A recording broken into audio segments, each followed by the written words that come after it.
ప్రపంచంలో ఎక్కడ ఏ తప్పు జరిగినా చంద్రబాబును బాధ్యుణ్ణి చేస్తూ వైకాపా నాయకులు విమర్శలు చేయడం హాస్యాస్పదమని తెలుగుదేశం అధికార ప్రతినిధి సాదినేని యామిని అన్నారు.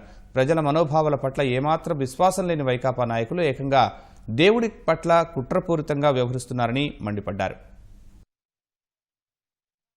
వైఎస్ఆర్ గారి హయాంలో అన్నిటినీ దోచుకొని లక్షల కోట్లు, అందరూ చెప్పుకునేది 1,00,000 కోట్లు, మరి దాని మించి ఎన్ని లక్షల కోట్లు ఉన్నాయో భగవంతుడికి వాళ్ళకే తెలియాలి. అప్పటి నుంచి కూడా ఇప్పటి వరకు మనుషులనే కాదు దేవుళ్ళని కూడా వదిలిపెట్టట్లేదండి వీళ్ళు. అందిన కాడికి దోచుకోవాలి, సమాజం ఏమైపోతే మాకెందుకు అని చెప్పని ఆలోచించే వాళ్ళకి దేవుడంటే భయము ఉండదు, భక్తి ఉండదు, ప్రజల మనోభావాల పైన విశ్వాసం ఏమాత్రము ఉండదు.